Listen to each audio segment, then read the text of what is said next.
लिख तो और भी जाते थे सर।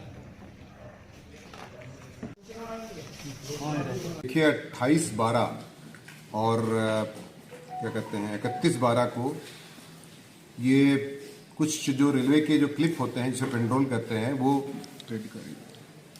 चोरी करने का प्रयास किया गया। उसके बाद चोरी भी की गई और उसके बाद जो ट्रॉली होती है ट्रैक्टर की उससे ले जाते हुए ये 3 बदमाश पहले पकड़े गए। उसके बाद जो कबाड़ी था वो पकड़ा गया जहां पर ये बेचते।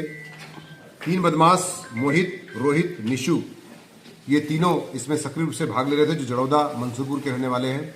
साथ ही साथ इसमें जो प्रवीण उर्फ भूरा नाम का जो भोरा खुर्द का रहने वाला है, भौरा कला का, ये कबाड़ी था। इससे पहले भी पूछताछ से संज्ञान में आया है कि इसने 3-4 साल पहले भी इसी तरह का सामान खरीदा था, जिसके आधार पर नए वर्ष की पार्टी के लिए इस तरह की चोरी आपस में बात करके मनाने के लिए नए वर्ष को पार्टी के रूप में इस तरह की चोरी घटना, उसके बाद माल बेच करके पैसा कमा करके पार्टी करने का इनके दिमाग में विचार आया, जिसके आधार पर नए वर्ष के पूर्व दिनों में ये इन्होंने इस तरह की घटना को अंजाम दिया, जिससे रेलवे ट्रैक निश्चित तौर से डिस्टर्ब हो सकता था।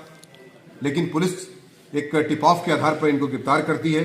इनके पास से 326 पेट्रोल क्लिप, 1 महिंद्रा ट्रैक्टर, अवैध तमंचा, कारतूस इत्यादि बरामद किए गए हैं। इनमें जो अनावृत केस हैं, इनमें कई केस अनावृत हो रहे हैं, जिसमें मेरठ के 4 केस हैं और इसी प्रकार से मंसूरपुर के 2 केस, टोटल 6 केस इन पर वर्कआउट हो रहे हैं। और उन्होंने पूछताछ से स्वीकार किया है कि इस तरह की घटना के पीछे इनका इंटेंशन जो है वही नए वर्ष में पार्टी मनाना तथा आर्थिक और भौतिक लाभ के लिए इस तरह का इन्होंने अपराध किया है।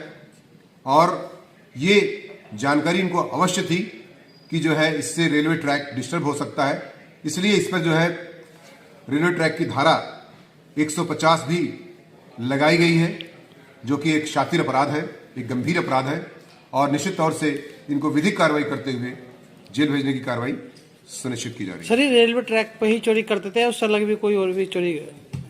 इन्होंने ये बात स्वीकार किया है कि इनके पहले भी इन्होंने कई चोरियां की हैं, लेकिन चूंकि ये घटना इन्होंने या तो सूचित नहीं हुआ पुलिस को या इससे पहले भी उस घटना का कोई FIR दर्ज नहीं की गई है, चूंकि इन्हें सूचना नहीं मिली थी। लेकिन इन्होंने चोरी की कुछ घटनाएं इससे पूर्व में किया है। इसमें मेरे द्वारा पुलिस टीम लगी हुई थी, हमारी RPF के सहयोग से जो सिविल पुलिस लगी थी, SP सिटी, CO खतौली और इंस्पेक्टर मंसूरपुर के साथ नितिन मेहरा और